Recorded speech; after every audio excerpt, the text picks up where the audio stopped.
Now continue करते हैं depreciation और क्वेश्चन नंबर फर्स्ट करते हैं। On 1st April 2010 Bajrang marbles purchase a machine for ₹2,80,000 and spend 10,000 on it's carriage. तो ये जो मशीन थी उसका हमको डेप्रिसिएशन निकालना है। हमने खरीदी कितने की थी उसको? 2,80,000 रुपए में, ठीक है। और इसके चार्जेस लग गए थे हमारे कैरेज के 10,000। ये कौन सी वैल्यू निकल गई उसकी? Original value. कौन सी वैल्यू निकली इसकी? Original value. इसके बाद इसमें से जो स्क्रैप वैल्यू है वो हम माइनस कर देंगे 20,000 रुपए, ठीक है। तो 20,000 रुपए, तो ये जो है ना वैल्यू, ये कितनी है हमारी? 18,000 रुपए। इसमें से 1,00,000 रुपए आप कम कर देना, ठीक है। ये बुक में गलत दे रखा है, इसको हम कितनी मानेंगे? 1,80,000 रुपए। तो ठीक है, और 10 साल के लिए है, तो डेप्रिसिएशन कितना निकलेगा हमारा? 18,000। हर साल हमको 18,000 चार्ज करना है डेप्रिसिएशन। ध्यान रखना कितना चार्ज करना है हमको? हर साल 18,000। तो ये 2,00,000 रुपए जो हो जाएंगे, ये कौन सी वैल्यू कहलाएगी इसकी? Original value. ध्यान रखना ओरिजिनल वैल्यू। और ओरिजिनल वैल्यू में हम सब्सक्रिप्शन माइनस नहीं करते, सब्सक्राइब वैल्यू माइनस नहीं करते। लेकिन जब आप डेप्रिसिएशन की अमाउंट निकालोगे, जो आपने निकाला स्ट्रेट लाइन मेथड का फॉर्मूला लगा के, उस तरह से अगर आप निकालोगे तो फिर आपको कितना देना पड़ेगा हर साल? 18,000 रुपए डेप्रिसिएशन चार्ज होगा। करते हैं मशीन अकाउंट बनाते हैं। चलिए मशीन अकाउंट बनाते हैं। तो एक अब की बात है हमारी अप्रैल 1 अप्रैल 2010, 1 अप्रैल की बात है। तो आपने परचेज की टू कैश। तो कितना था हमारे पास? हम वहां पे वैल्यू कितनी लिखेंगे? यहाँ पे ओरिजिनल कॉस्ट 2,00,000 रुपए। और बुक्स हमारे क्लोज हो है 31 मार्च को। तो 31 मार्च को हम इस पे लगा देते हैं डेप्रिसिएशन 11 आ जाएगी। तो बाय डेप्रिसिएशन अकाउंट एसएलएम से कर रहे हैं, तो हर साल कितना लगेगा? 18,000। सेम डेट में बाय इसका बैलेंस निकाल लेंगे हम। बाय बैलेंस सीडी 2,00,000 में से 18,000 माइनस करेंगे तो 1,82,000 हमारे पास आएगा। फिर हम टोटल लगा देंगे यहाँ पे 2,00,000, तो यहाँ पे भी 2,00,000। 1 साल का कंप्लीट हुआ हमारा ये, है ना। अब यहाँ आ जाते हैं हम अप्रैल 1 2011, ठीक है। टू बैलेंस बीडी यही का यही बैलेंस हमारा यहाँ पे आ जाएगा, तो 1,82,000। फिर हम 31 मार्च 12 को डेप्रिसिएशन लगाएंगे बाय डेप्रिसिएशन अकाउंट, और वो कितना लगाएंगे हम? 18,000 रुपए। फिर इसी डेट में हम इसका बैलेंस निकाल लेंगे बाय बैलेंस सीडी। इसी डेट में हम इसका बैलेंस निकाल लेंगे, तो वो आएगा हमारा 1,64,000। और टोटल लगा देंगे 1,82,000 और 1,82,000, ठीक है। इसके बाद ईयर हमारी फिर चेंज हो जाएगी 1 अप्रैल 2012। To balance BD 164,000। इस पर भी डेप्रिसिएशन लगाएंगे हम 31 मार्च 2013 बाय डेप्रिसिएशन अकाउंट। कितना लगाएंगे? 18,000 बाय सेम डेट में बाय बैलेंस सीडी। कितना बचेगा आपका?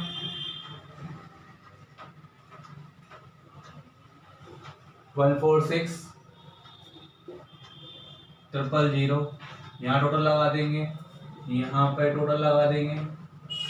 अब लास्ट ईयर का बनाना है, 13 में आ गए थे 1 अप्रैल 2013। टू बैलेंस बीडी कितना लगाएंगे? 146,000 यही आया था। 31 मार्च 2014 बाय डेप्रिसिएशन अब फिर कितना लगाएंगे डेप्रिसिएशन, पूरा 18,000। एसएलएम में डेप्रिसिएशन का रेट चेंज नहीं होती, उसका अमाउंट चेंज नहीं होता। तो बाय बैलेंस सीडी,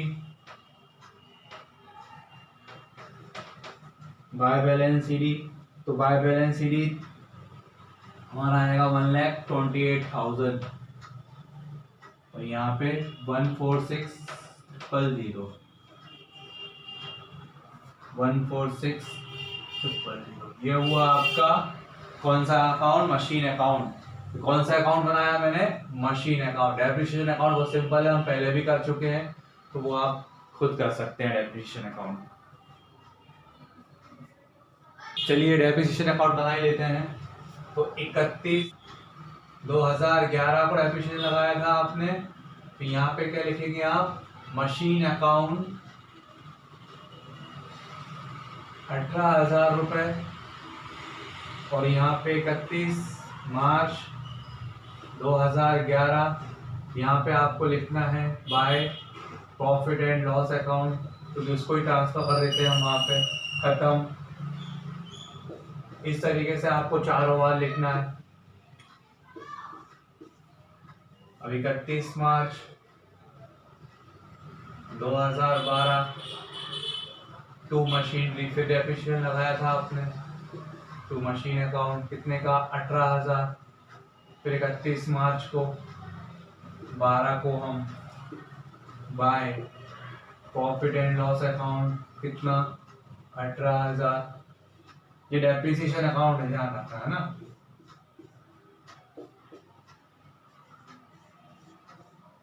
फिर 31 मार्च 2013 टू मशीन अकाउंट, वो 18,000 रुपये। फिर 31 March 13 by profit and loss account, 18,000 रुपये।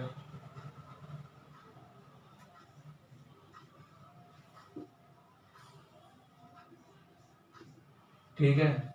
फिर 31 March 2014 to machine account 18,000। 31 March 2014 by profit and loss account 18,000।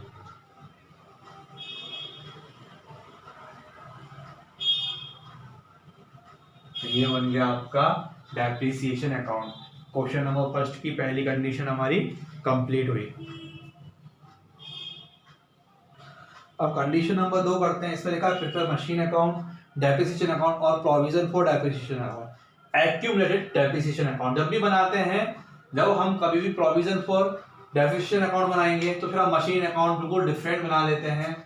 जैसे कि आपने 1 अप्रैल को तो मशीन खरीदी थी, बस इसका सिर्फ बैलेंस ही ट्रांसफर करते रहते हैं हम लोग। यहाँ तो आ जाएगा आपका टू कैश अकाउंट, और यहाँ पे आपकी वैल्यू आ जाएगी मशीन की कितने की थी, आपकी 2 लाख रुपीस की। ठीक है। और यहाँ 31 मार्च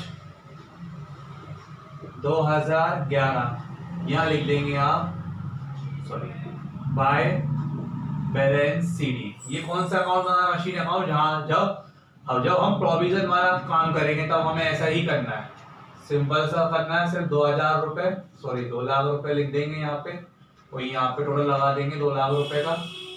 ये कब करेंगे, जब आपको प्रोविजन अकाउंट बनाना हो, डेप्रिसिएशन चार्ज ना करना हो। प्रोविजन में डेप्रिसिएशन इकट्ठा होता रहता है और मशीन की वैल्यू हमेशा वही रहती है।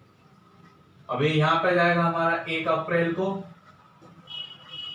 To balance CD, to balance BD, 2 lakh rupees, 2 lakh rupees. इसके बाद 31 मार्च 2012, ये 11 है। फिर आ जाएगा आपका बाय बैलेंस सीडी 2 लाख रुपए।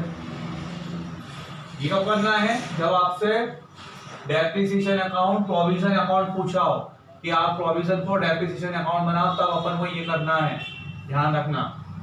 फिर 1 April 2012 to balance BD, to balance BD कितना आएगा, वही हमारा 2 लाख रुपए, क्योंकि बीच में हमने कोई मशीन तो खरीदी नहीं। 31 मार्च 2013 by balance CD 2 lakh rupees, यहाँ पे भी 2 लाख रुपीस।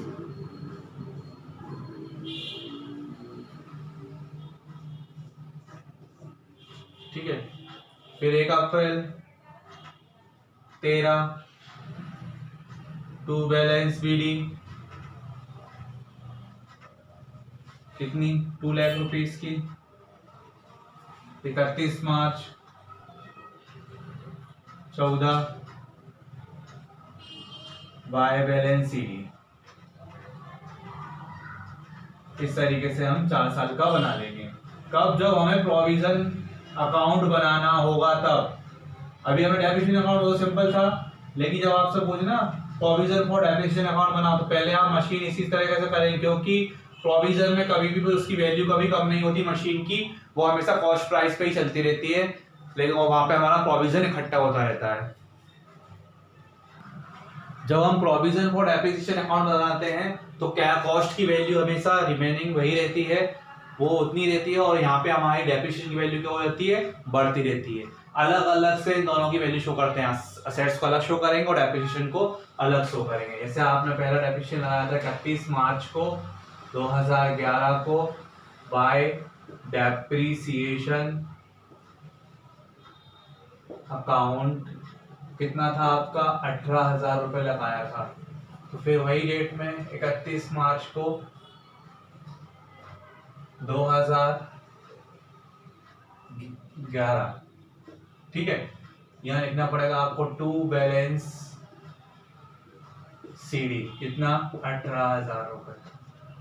यहाँ पे भी 18,000 रुपये, यहाँ 18,000 रुपये। अब 1 अप्रैल को 2011 ये बैलेंस यहाँ पे आ जाएगा, टू बैलेंस बीडी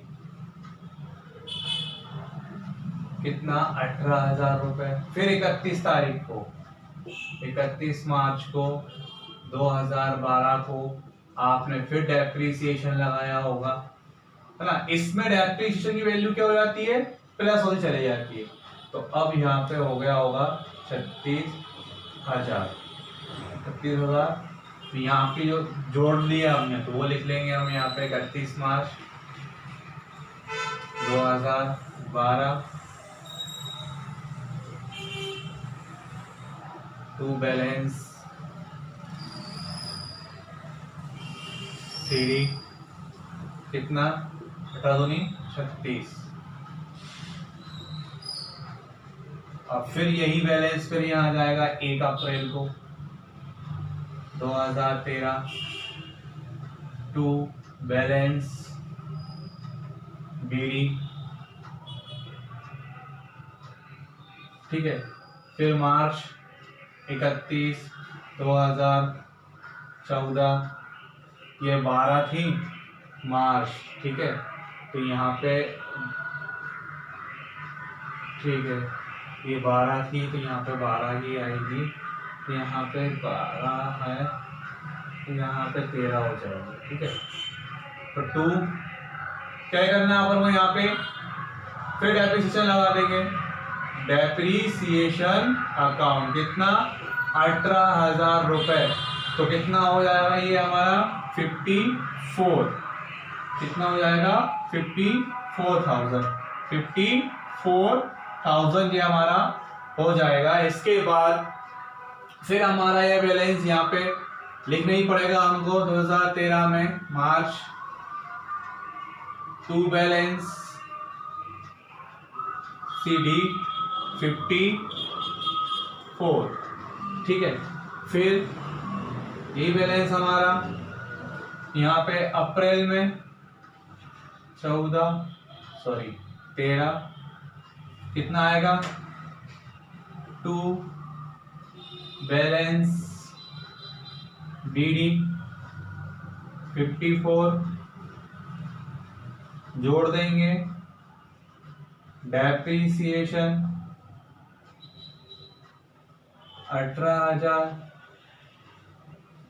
तो ये आ जाएगा हमारा 72,000 टोटल।